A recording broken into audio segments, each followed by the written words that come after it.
Hi, everybody, and welcome to Story Hour. I am your host, Daniel Marcus. My fabulous co-host is Laura Blackwell. And as you may know by now, after 5 years on Facebook, tonight is actually our 5-year anniversary. We are now live streaming to YouTube. There's a lot of reasons why we've decided to do this.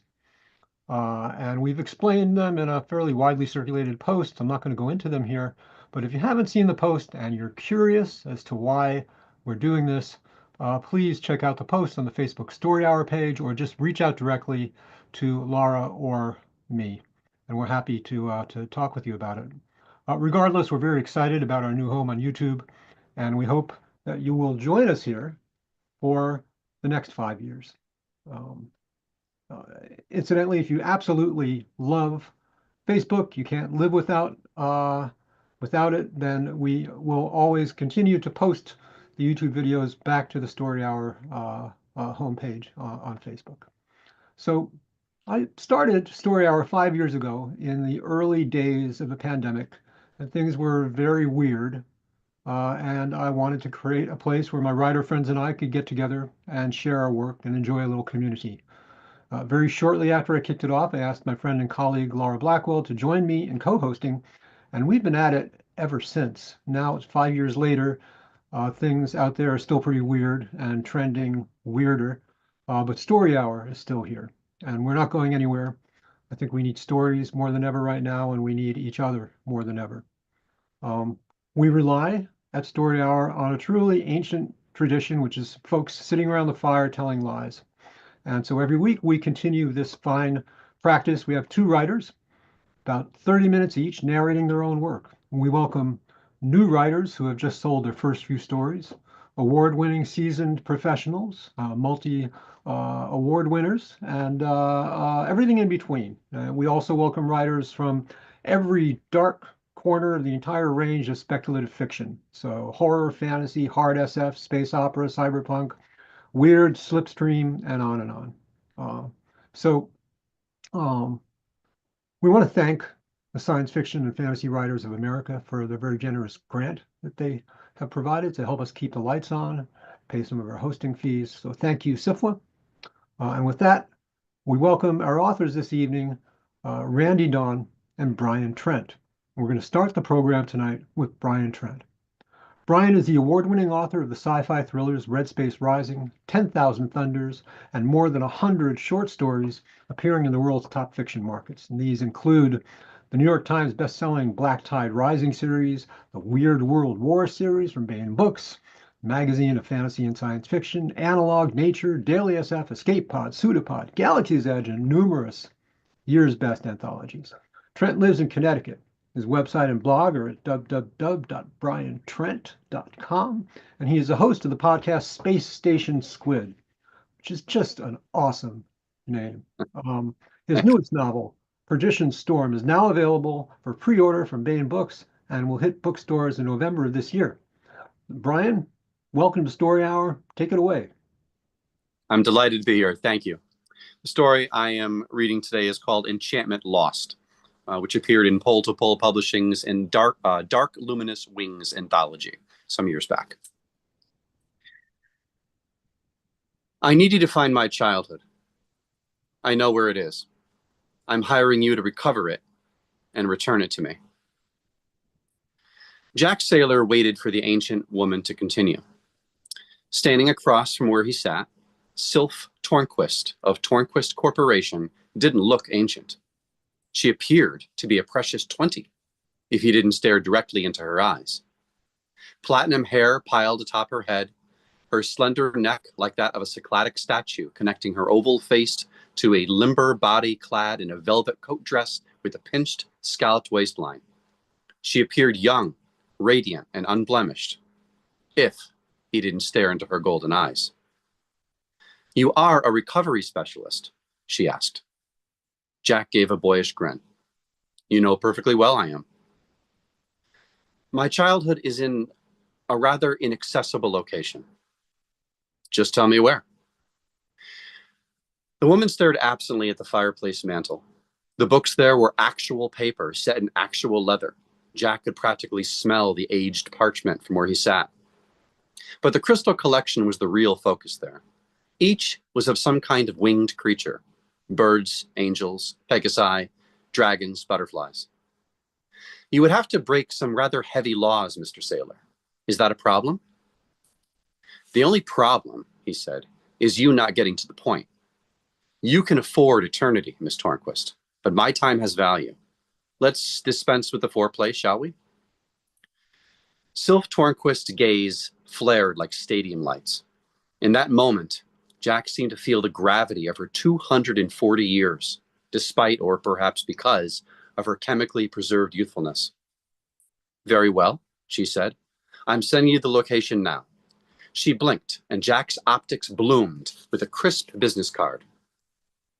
In delicate oxblood lettering, the coordinates of her childhood appeared like petroglyphs in a glacial wall. Will that be a problem? She asked. Yes, Jack said, minimizing the card to the blink and doing his best to keep his smile hoisted. But problems are what I handle, Miss Tornquist. That's why I command my non-negotiable fee. I deliver the goods, always. The goods. She seemed to find the expression amusing. I don't know if my childhood was good. I have questions, Jack said. For the job or your curiosity? To do my job, I rely on curiosity. She absently touched a crystalline angel. You want to know why I hid my memories there? Seems like an awful lot of trouble and expense. The trouble was for others to deal with. The expense is irrelevant. Do you know what snapshot is? Jack leaned forward, steepling his fingers beneath his chin. It's a program for freeing up memory storage in your head. Reduces the clutter, as the commercials put it. Your memories are compressed into a kind of highlight reel. Instead of every phone number and random face, you get a best of overview, right? Keep some memories, extract the rest into holocubes. I use Snapshot, she said, to have my childhood extracted. I no longer remember why I did it. And then you sent it way out on, yes. Jack stood. One last question. How the hell did you get it there? Tornquist Corporation made its fortune through strip mining. My father sent a team 2 centuries ago. I secretly paid one of the employees to smuggle the holocube there and bury it. Jack was already accessing the web, running a search on Tornquist Corporation field teams from 200 years ago. The ancient woman seemed to notice the flicker in his eyes. You won't find a record of it, Mr. Sailor. The mission was a failure. We never learned why. We received confirmation of their landing, but nothing else. And you never sent anyone to investigate? She looked surprised, as if he'd queried the color of the sun. It was an illegal mission even back then. And the window for landing only comes around every 100 years, so... Jack nodded, thinking, so your company decided to cut their losses and pretend it never happened. Extracted the story from the history books. Paid off employee families, and presto, some human lives vanished in a puff of edit. He moved towards the door. Tornquist called after him. What now? Now, he said, wire your payment to my orbital bank. I'm flying off to obtain what you want. No problem. The problem was 600 miles per hour. It was his vessel, the Harpy 8, flying about like a hawk in a hailstorm as it bore down on its destination. It was the musical ping of debris striking the ship's hull. It was the multi-hued configuration of his display warning that the Harpy was in trouble as he launched an orbital mapper to find a safe place to land. It was his stomach lurching into his throat as a gigantic chunk of ice slammed into one of the Harpy's wings like a hammer, and suddenly she was spinning like a wounded bird shot out of the black sky. A snowfield rushed at him as his ship plummeted. Jack's fear morphed into outright terror. There was a shriek of metal, a hiss of ruptured coolant, the crumpling of the chassis like an imploding womb around him. His screams fogged as an oxygen mask settled like a jellyfish over his mouth. His head lolled, and he smelled the stink of roasting meat. Before unconsciousness took him, he realized what was roasting.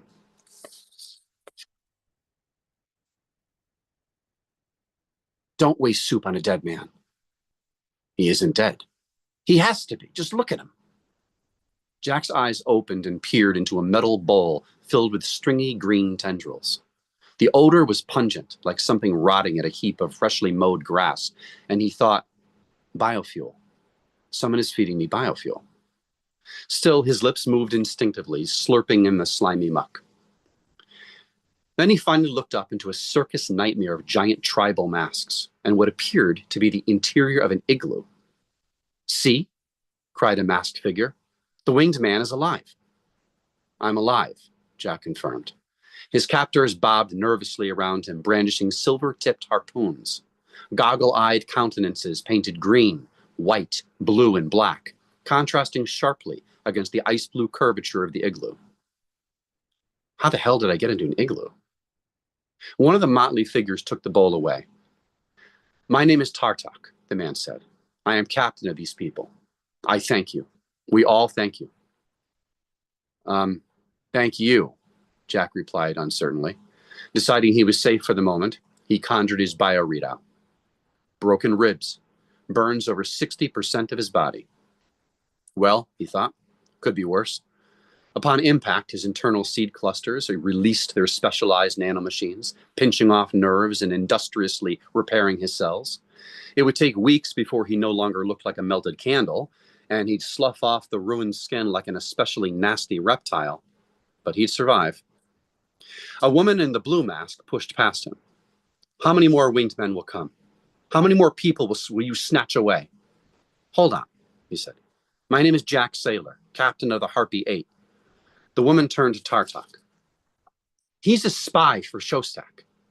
The bastard called into the great sky and summoned this winged man. She pointed to Jack's sleeves, where the Harpy's logo was displayed in feathery font. Others will follow. Jack frowned. I'm not here to spy for anyone. Who are you people? Her eyes were wrathful behind the goggles. I am Miko of the Hurrier. How can you do this to a child? You have me at a serious disadvantage. And then, before he could say more, he realized what he was looking at. Your masks. Those are biovisors.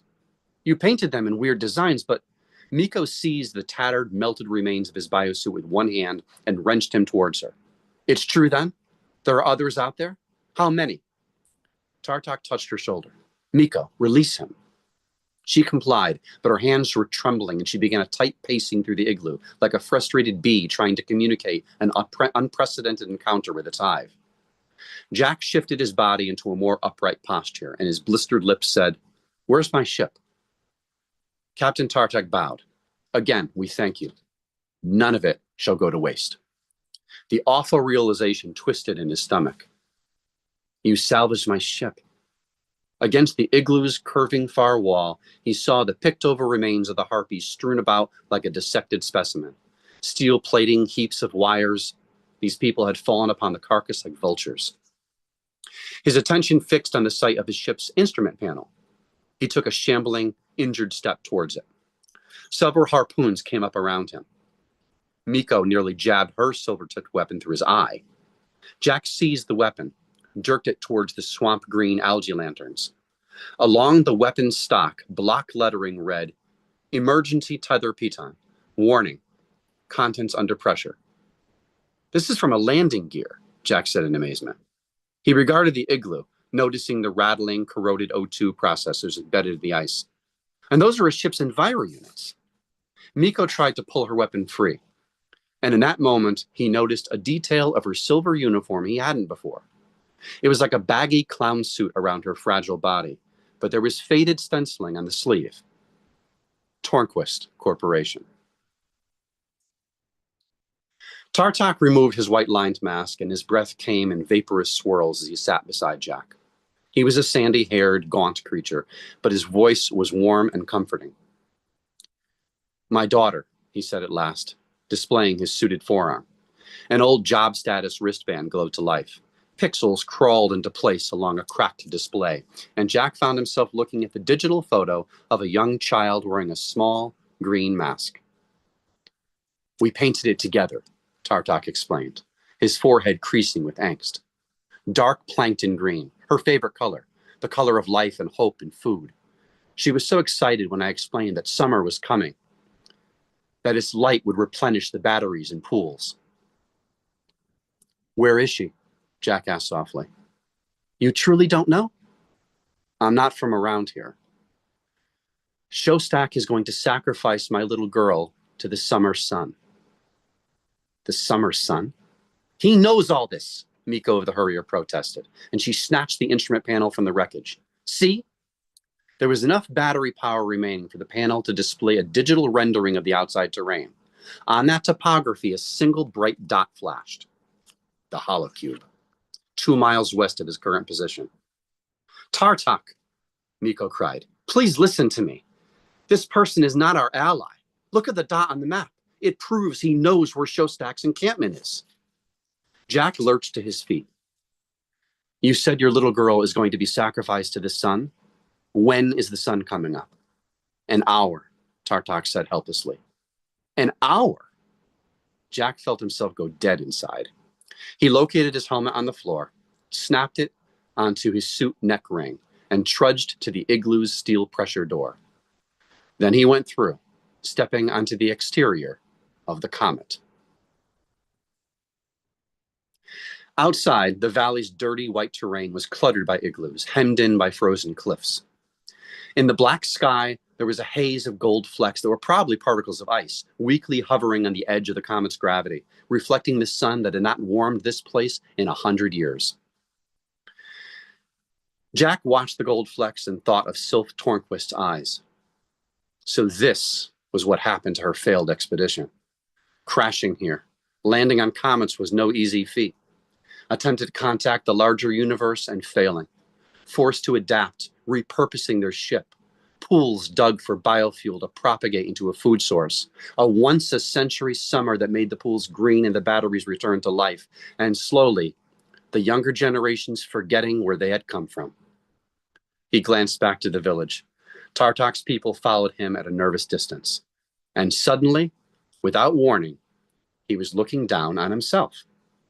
It was like a third eye had opened in his brain. He saw his hunched, blackened, melted biosuit from a vantage point high above. Jack upturned his face.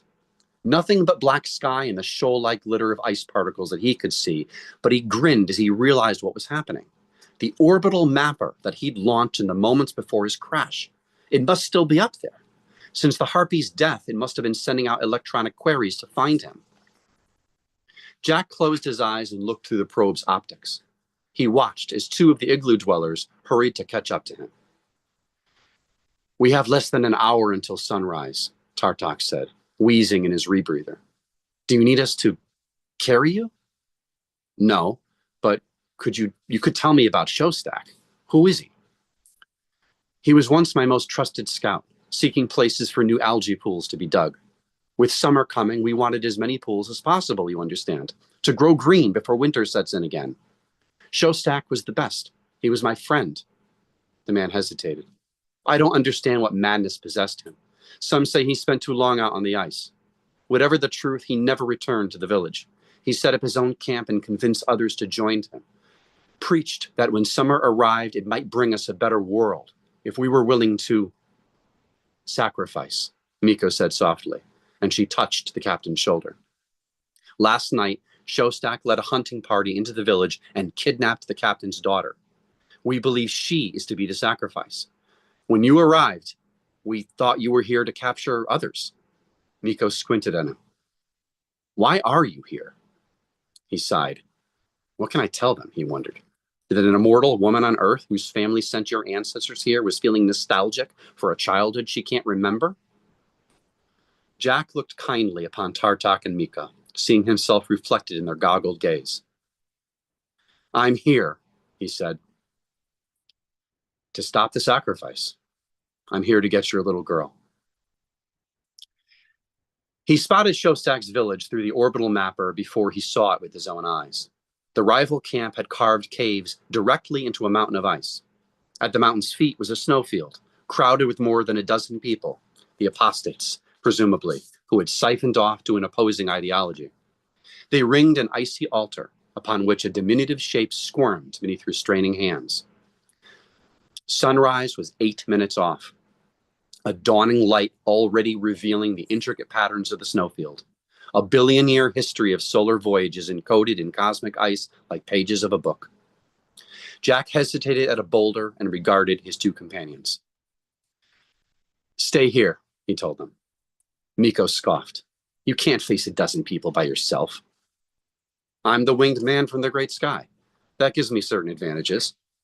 She twirled her harpoon. "I don't come from the great sky, you condescending bastard, but I can still impale a target from 20 meters off." "I believe you. Doesn't change anything." "The hell it doesn't." Jack had to choke back his laughter. 200 years of isolation and certain idioms were as immortal as the Tornquists themselves. Jack was a lifelong admirer of spite and defiance, and it was clear that Miko had both in spades. "Listen," he said, "tactically speaking, it would be better if I met them alone. But they know you. They won't know me. Maybe that'll make a difference." Miko looked ready to argue, or threaten, or maybe just skip right to the part where she jabbed him in the throat with her harpoon. But she finally relented. With that, Jack strode across the snowfield.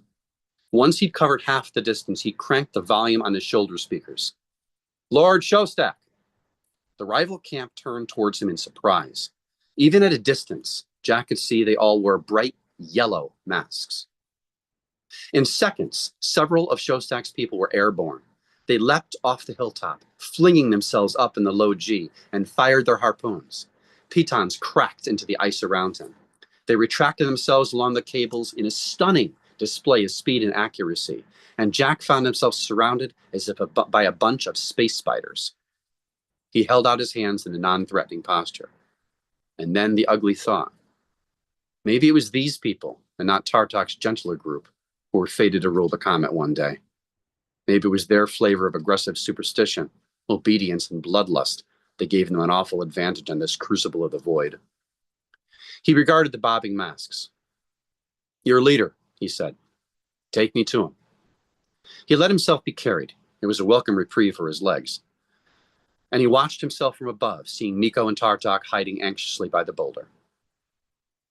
And then he saw Tartak's daughter stretched across an icy plinth. 5 minutes until sunrise. When his captors set him down, Jack was facing a tall figure donning a bright yellow mask rimmed with red. "Shostak?" Jack guessed. He looked the man up and down, noting the old mining uniform, the Tornquist Corporation logo. He noted something else, too. Hanging by a necklace of yellow wires was the holocube. Maybe it had never been buried by the ancient miners, or maybe it had been interred, only to be rediscovered by this master scout. "Who are you?" Shostak demanded. Jack displayed his sleeves. "I'm the winged man from the great sky." The girl on the altar turned her little mask towards him. Shostak was silent for a long while. "It was you we saw arrive," he muttered. "In your craft appearing out of the darkness. Why are you burned?" "When you have wings, you can't help but fly near the sun." "He's an enemy," someone from the crowd shouted, but Shostak remotely muted the man's suit speakers with his wrist guard controls.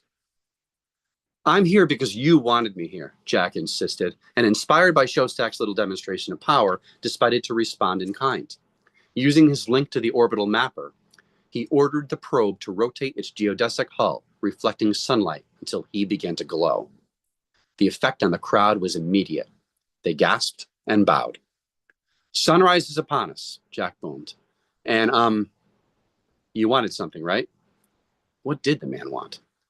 Shostak held out his arms, dropped to his knees, his harlequin face glinting in the dawning luminosity. He touched the holocube around his neck. "The enchantment. I know I must sacrifice for it. I brought the captain's daughter for that purpose. Surely you see." "Absolutely," Jack muttered, stalling for time.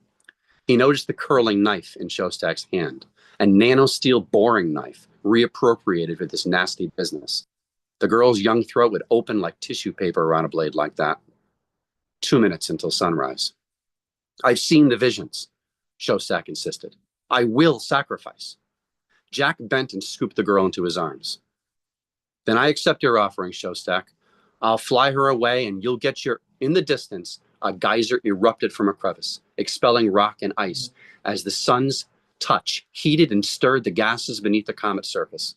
The cliff tops were suddenly weeping great torrents of snow into the endless black, and Jack felt a thrill of panic as his shadow stretched grotesquely across the steaming, sizzling snowfield. "Where's the enchantment?"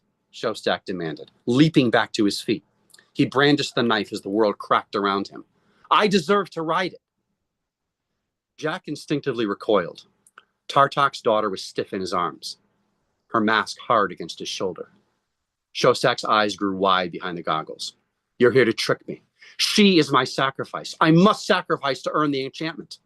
Another geyser erupted. The shock blew Jack off his feet, and he dropped the girl. The crowd began to shrink away, disturbed by the violence of the sun.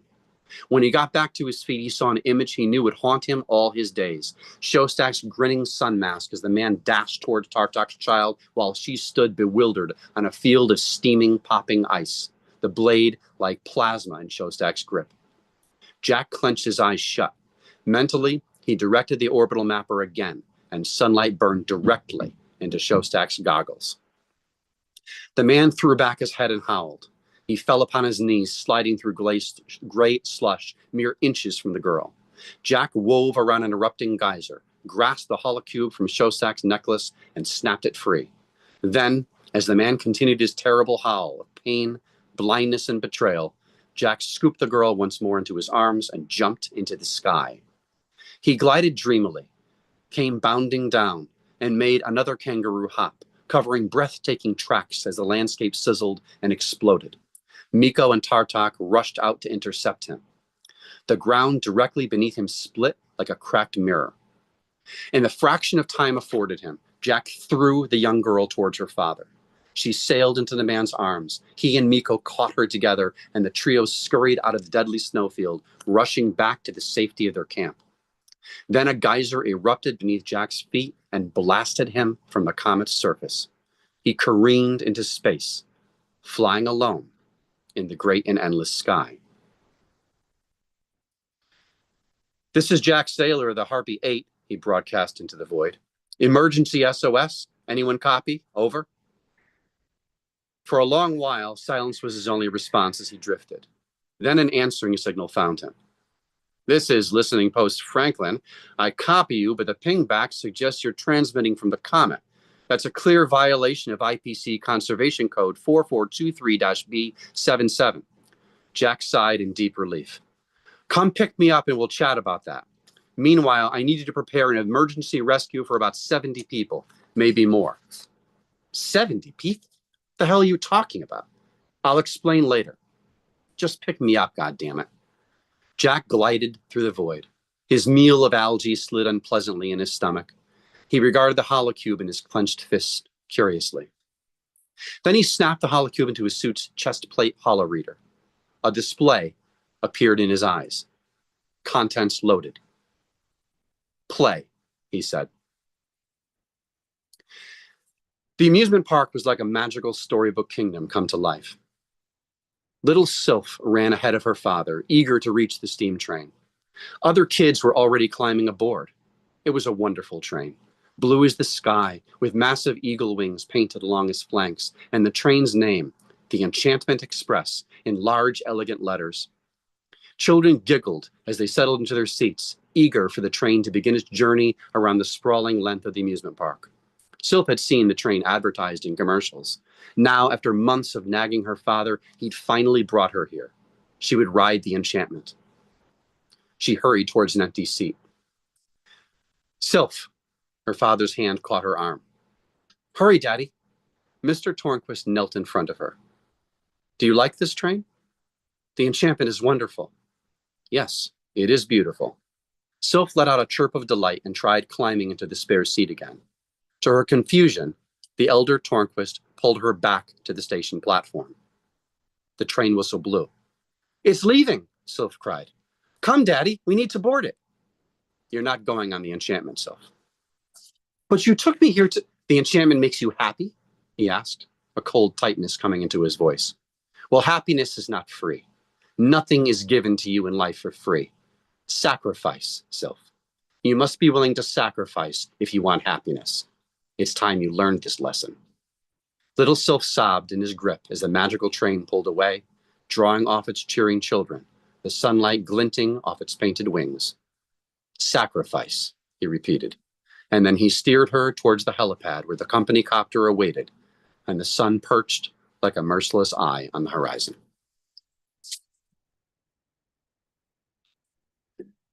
And that's that.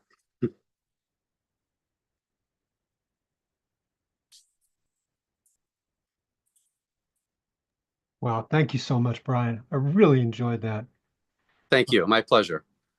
The the reading, the setting, the pacing, really just spot on. Sometimes, we just need a good rollicking adventure yarn. So so thank you so much for sharing your work with I us. appreciate it. It was a pleasure to be here. Thank you. We're going to just take a breath. We take a beat between authors, and we just sort of let the work we just heard sort of resonate and marinate a moment, and then we move on. So we're just going to do that. Well, I'm going to do that. Y'all can do whatever you want. So.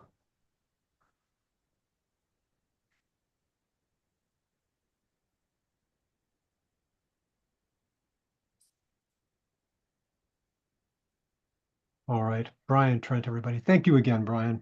Thank you. Our next author is Randee Dawn. Randee first appeared at Story Hour back in 2021, I believe. So it's been a while, and welcome back, Randee.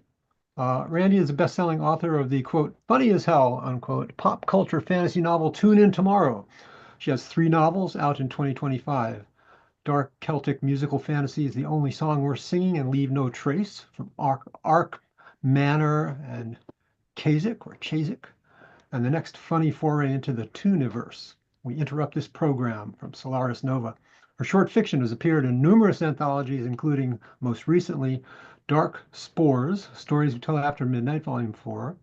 She's the co-author of the Law & Order SVU Unofficial Companion, and she hosts a course called How to Be Interviewed Through Creative Coaching Partners. A veteran entertainment journalist for the LA Times, Variety, and Today.com, Randee lives in Brooklyn. Randee, take it away. Thank you so much for having me. So this is called Can't Find My Way Home. Grab him, Garcia. The creature whizzes by so fast it's like he has lightning on his feet, and knowing these punks, he just might. Instinctively, Emissary Sergeant Tony Garcia lashes out with one hand, but the strap of his XLPEP hurls the weapon over his shoulder and throws him off balance, so his fingers just graze the runner's arm. Go with it, he thinks, and leans into the twist, thrusting his body forward so he can bash the creature from the other side. It's like running into a brick wall, but the runner tumbles into the torn-up fallow field, and Garcia shifts the Peppy back into position. Phenomia, the creature raises its hand. Garcia squeezes the trigger, the convulsive pulse rocking him back. He recovers and prepares to mash his muddy boot into the creature's chest, but there's no need. The thing looks male, but who the hell knows for sure, rolls on its side and vomits reddish-purple fluid into the wrecked grass, then starts shaking. All of its clothing, if that's what you can call it, starts to disintegrate. The EMP pulse doesn't hurt it, but it nullifies whatever sick crap these things carry over when they cross. Garcia guesses it's like a human taking a 2x4 to the back of the head. Clap, clap. Emissary Lieutenant Matt Wainwright, Garcia's patrol buddy, stands to one side and lowers his hands. You gonna do Swan Lake next time? Wainwright's a prick, but he's in charge, and this is Garcia's first day in the field since the incident, so he doesn't rise to the challenge. Eyes forward, head down, focus on the task of the day, same task as every day from here on in. Stop the visitors, put them down, send them back when possible. When not possible, there's always the plasma setting on the PEP. After that, the pits. Though on that last one, Garcia only knows secondhand. The pits are new to him, new to everyone. Got my stripes for grace and style, he growls, and crouches alongside the prostrate thing on the ground. Not porcelain, those ones tend not to run. They just lob spells, and Lord help you if you're in the crosshairs. Garcia's seen more than one unlucky soldier that ended up half out of his skull, strapped down in the field mobile hospital unit. Nah, this one's a shifter with skin that changes shades depending on mood. Right now, it's going from the color of its own puke to a dark green and back to pale brown. Shifters are less trouble, generally speaking. Worst they do is make it downpour on you or send a swarm of bees your way. Attacks in tune with nature, like. Garcia takes a small sniff, The creature should smell like upchuck and sweat and terror, but nope. What Garcia gets in his nostrils right now is a fresh mown grass on a sunny day. You gonna ask him on a date or get him on his feet? Wainwright again. Garcia shakes his head. For a minute, he was back home in Tennessee. Almost heard the dog barking. Craziest thing. Shit, he says, standing. Those things mess with your head. You'd know, says Wainwright, tossing him a blanket. Wrap it up and get its hands tight. Garcia restrains a desire to flip him the bird and glances back down. The shaking stopped, but now the creature is buck naked. When the EMP from the weapon hits them, it knocks all the special out at once, and that means every stitch of the fey creature's clothing, whether it's fine silk linen or stitched together bark, it dissolves into nothing, like it isn't even real. Maybe the creatures aren't even real. Maybe the peacekeepers have been fighting ghosts all this time. He toes the creature, a young one, practically a kid, except probably older than Garcia by a couple 100 years.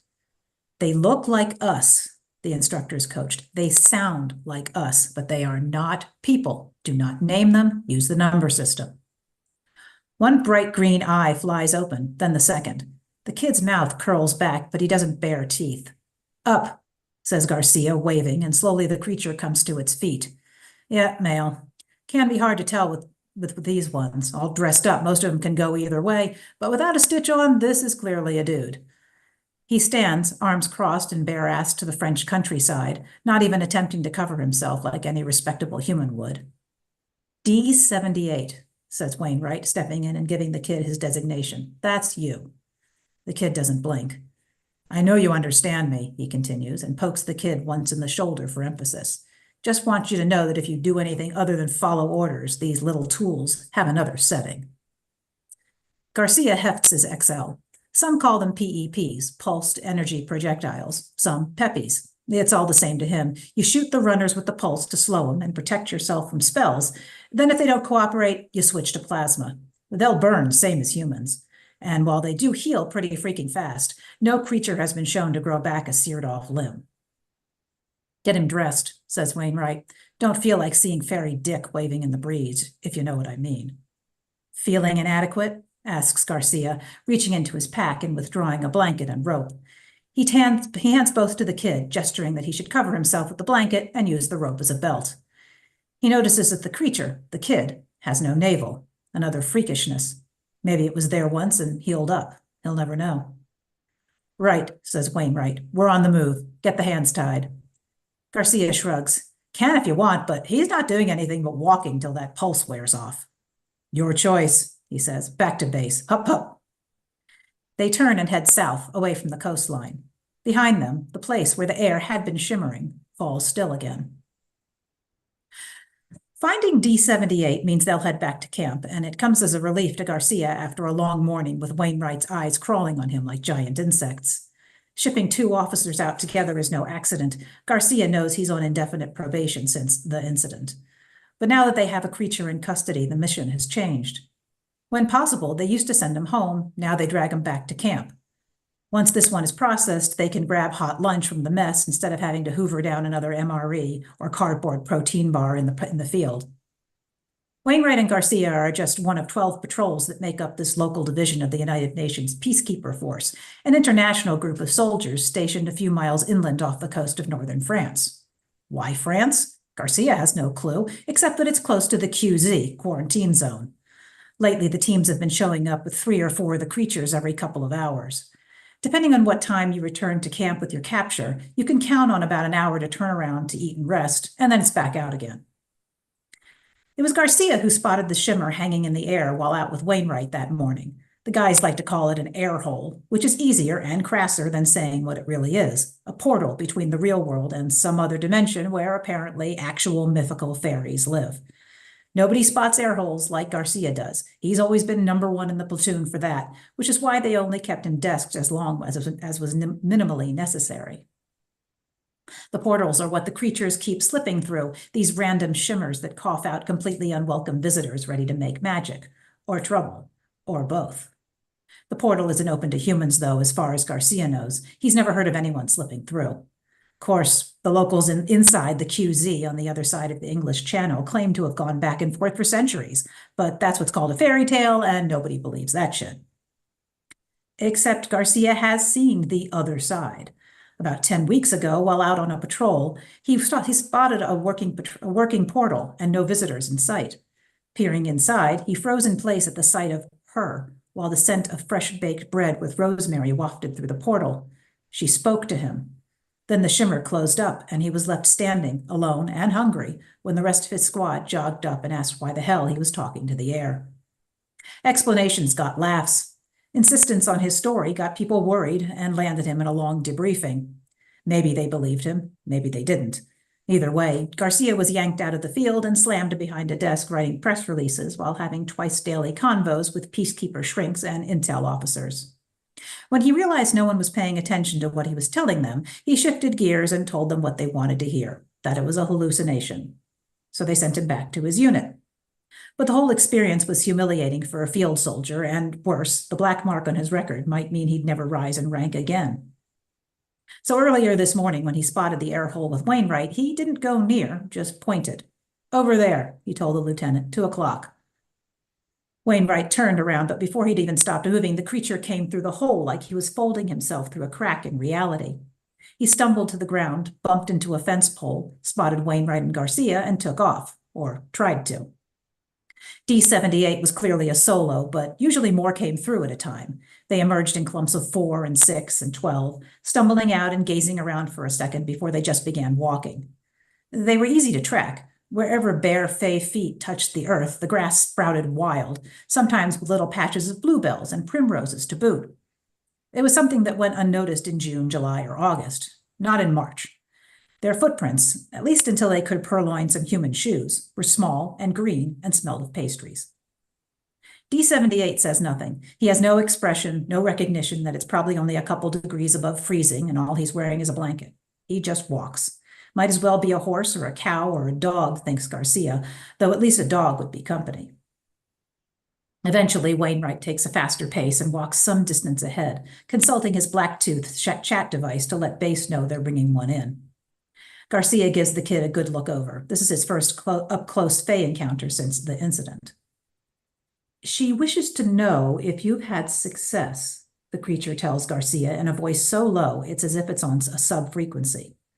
Garcia slows his steps. "You know me?" D-78 glowers. "I was tasked with seeking you out. Cleedna wishes to know why you are not helping, why you hurt us instead." Garcia's gut turns to stone. This is not a conversation he plans on having with anyone, much less a minion sent from the Banshee Queen. But just the thought of her again gets his heart racing. "They thought I was nuts when I told them what she said," he growls. "Tell her thanks for nothing." D-78 sighs. "So you have abandoned your promise?" "Yeah, well," says Garcia, "looks like she picked the wrong hero." 10 weeks ago, the aperture shimmered out of nowhere. Garcia spotted it while stepping off the main road and taking a whiz in the trees. He took a few steps toward it and spotted a face on the other side. Not someone coming through, though, just a face. And what a face. What a woman. Sculpted cheekbones, green sparkling eyes, long auburn hair. She took a step back so he could see the unbelievable world behind her. Verdant grass, a soft cloudless sky, a massive oak. Things that were ordinary yet surreal. A perfect world, and at the center a shimmering, glorious queen who begged a boon of him, just like in a fairy tale. Her name was Cleedna, and she required his assistance. "Our world is dying, and we know not why. Our lands and our powers recede daily, leaving only your world behind. Speak to your leaders. Tell them to speak with me. Most of us do not want a battle. That course does not turn out well." Then she blew him a kiss, and the scent of fresh-baked bread was replaced with a subtle aroma of roses that wrapped around him like a silken cocoon. "I'll try," he whispered, so in love with her that his insides were on fire. It should have been easy. He assumed everyone wanted an end to the war, the constant patrolling of the border and processing of creatures. Wouldn't everyone want to know how to stop the Fae streaming across the borders, the ones who were making magic and upsetting the locals? They could work together to stop that other world from vanishing. It seemed simple. It was not. Garcia thinks about the shimmering air hole he spotted earlier this morning, how it called to him in the seconds before he turned in time to see D-78 arriving into his world. He thinks about the kind of guts it takes to dive headlong into a strange land, unarmed, and face a world of scared hostiles. I could have said nothing, thinks Garcia. I could have let him go. I still want to help, he tells the kid as they walk through the winter-scarred fields. Moist green plants shoot beneath the creature's footsteps, leaving a fragrant trail of spring in his wake. But I got no idea where to start anymore. You may begin by not firing on us, said D-78. That would be most appreciated. I have orders, says Garcia miserably. They are not helping, said the creature, and does not speak again. They put D-78 in the truck with all the others rounded up that morning, and Garcia watches as it drives off, kicking up dust from the grooves worn in the ground. The covered vehicle bounces back and forth between just two destinations all day, every day, base camp and the holding facility. After that, Garcia has no idea what happens to the creatures. Chow? Wainwright thumbs at the kitchen tent. In a couple, says Garcia. Gonna clear my head. You were having quite a chat with it on the way in here. Garcia shrugs. Before the incident, being in the field was different. They ran in units of 12 or 15, fanning out every morning to mark the grids as cleared, and made maps where the holes in the air appeared. It was more about surveillance. If they ran into a fay, they turned it right around and marched it back to the hole. But D-78 hadn't given them any trouble, and they hadn't even tried to find a hole to go back through. Back home in Tennessee, Garcia grew up with a rifle in his hands, hunting in the woods for the family supper with his red-boned coonhound. Once grown, he never thought about doing anything other than soldiering. It's what the men in the family did. But the peacekeepers didn't feel like soldiering. Their enemy didn't shoot back, rarely even put up a fight. Most of the creatures were running away from something and happened to run into you. Now, apparently, the response was to cart them off to a holding facility and regular EMP pulses until what? Garcia wonders. He catches a glimpse of Wainwright not going into the mess, but rather the officer's organizational tent. His hands make fists and his mouth twists. Where do they send them? Douglas, he calls to a private passing by, gesturing at the truck in the distance. They got a hole over there to stuff them back in, or what? They certainly do, said the soldier. That surprises Garcia. Really? A stable portal? Nah, says Douglas. Ain't no such thing. That way's the pits. A cool bubble encases Garcia. There's a ring of history to this moment, something from long before even his granddaddy's time. The pits, as far as he's aware, are where you put the bodies, the fae who don't behave, the ones that lob off spells that drive men mad or turn them into animals or make them dance until their feet break. Those ones are trouble, and the plasma deals with them fast. You have to put the bodies somewhere, so pits. But those ones in the truck are like D-78. They aren't troublemakers. They're not even dead. Sergeant Garcia, Wainwright is calling him, beckoning toward the officer's tent. You're wanted. He pulls away from the last thought and summons up the soldier in him. Wainwright, that prick, up to no good. Inside the officer's tent, Colonel Wu is busily signing digital papers that slide across her smart desk one by one.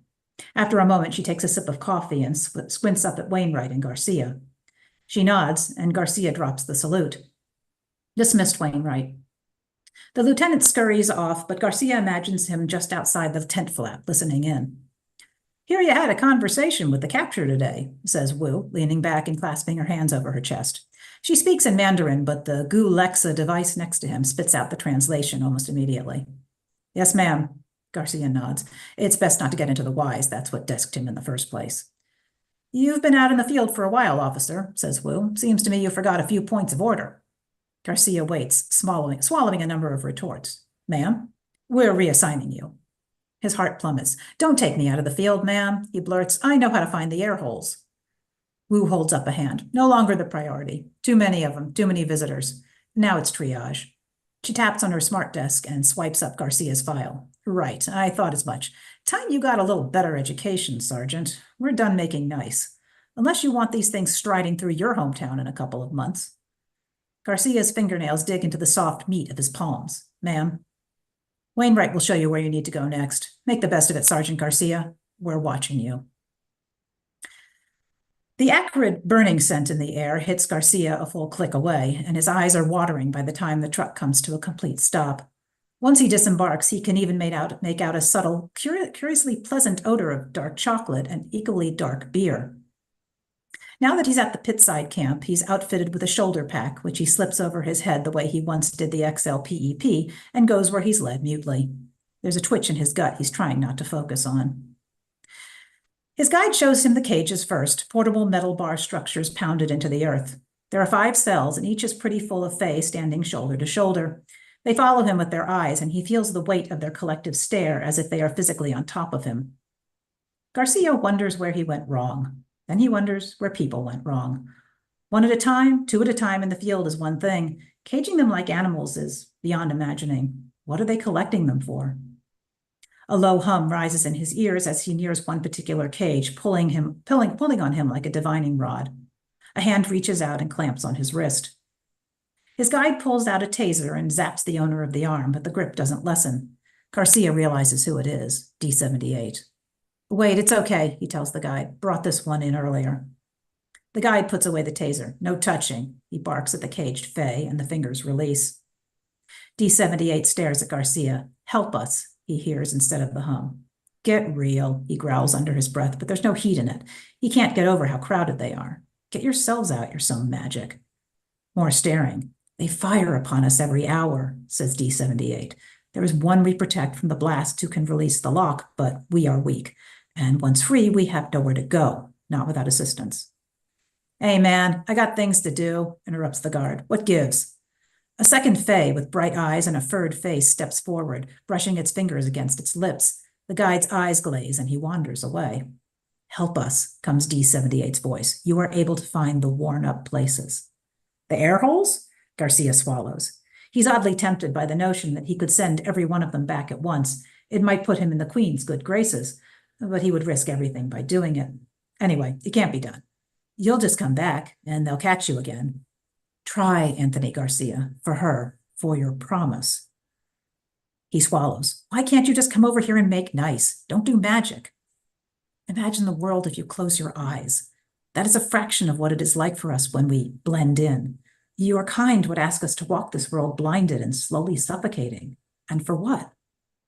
I'm not the hero she wants, he says. I can't fix the world. She wants to make changes. She has to send some help. D78 looks around for a beat, long lashes flickering. What makes you believe she hasn't? He says out loud, as though to make sure that he's been heard.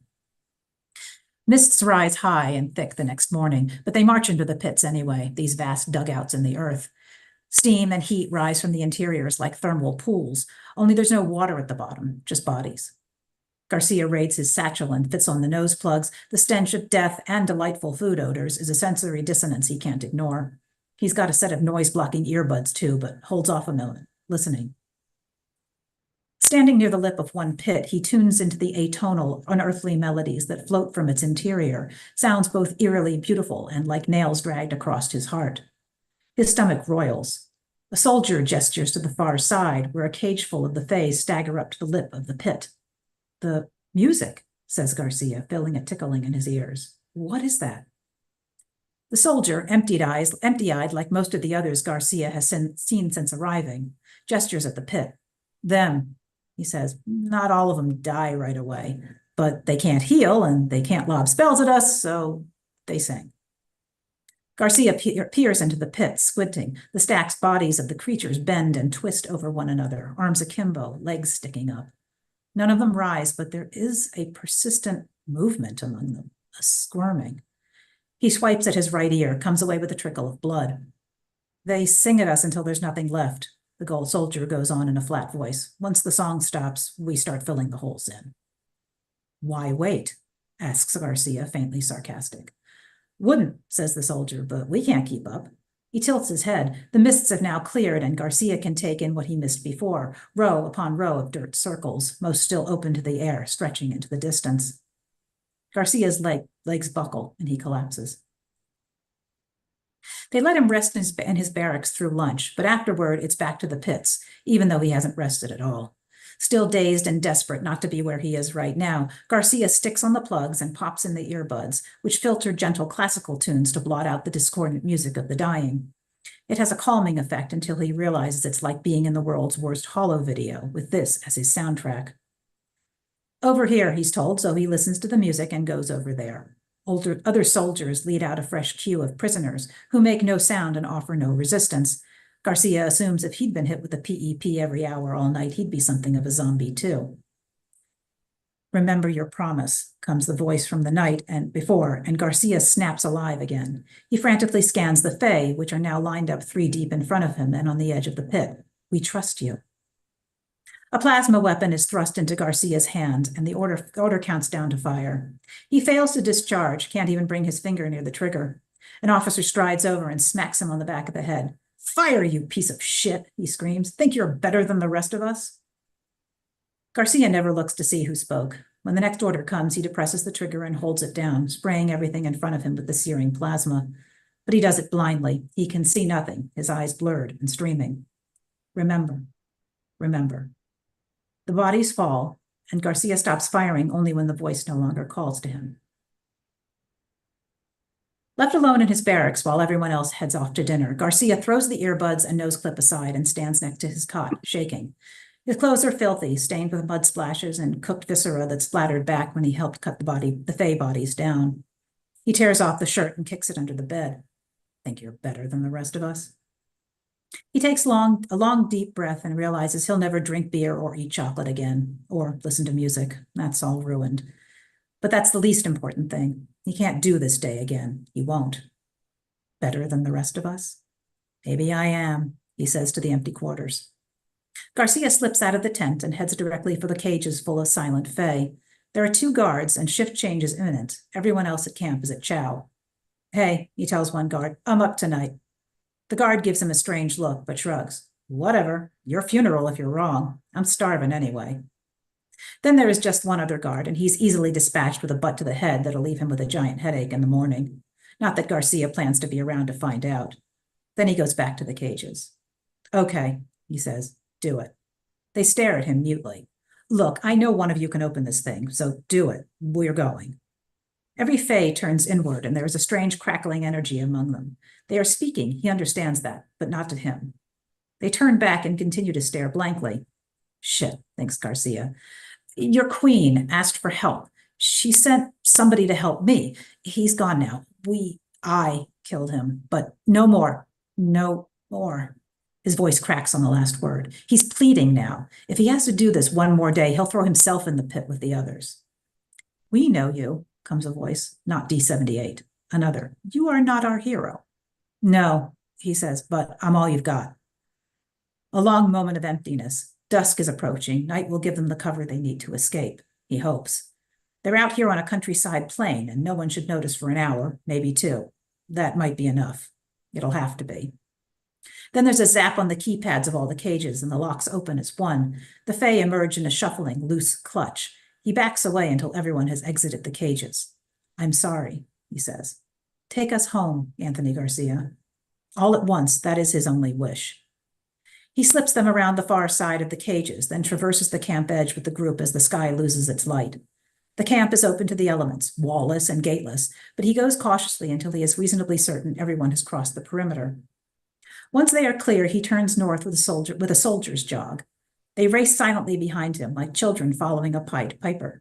But there is no cave to take them to, no safe haven or worn-up place, only the deep, cold water of the channel some miles ahead, which is farther than Garcia expects any of them will be able to get.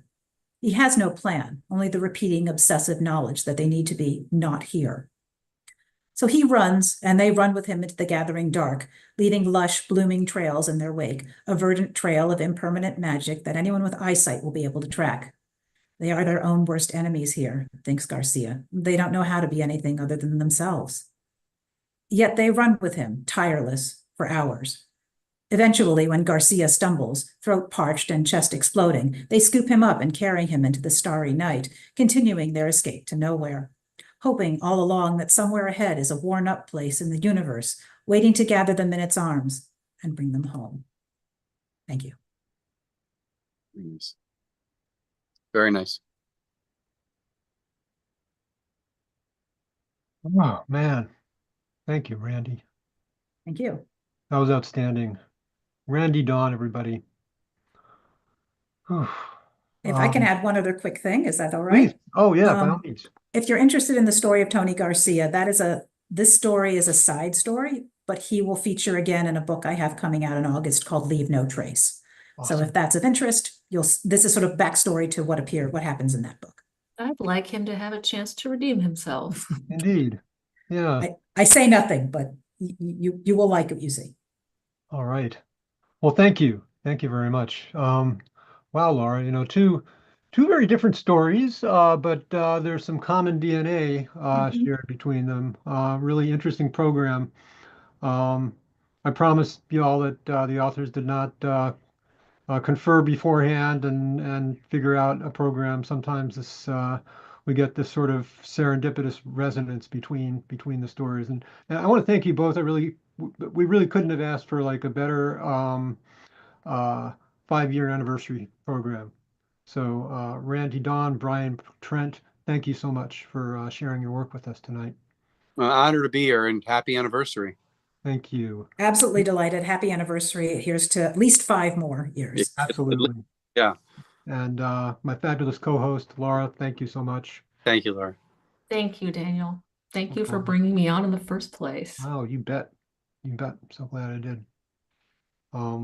And thanks to everybody who tuned in. I'm so happy to exactly. see people. Yeah, everybody out there, thanks again for joining us. Once again, we'll be back next Wednesday, as always, when we will have RJ Joseph and Eric Ragland. So we're looking forward to that program as well. And Randee Dawn, Brian, Trent, thanks again. And we'll see you all around the campfire. Thank you. Have a great night. Bye. Have a good night.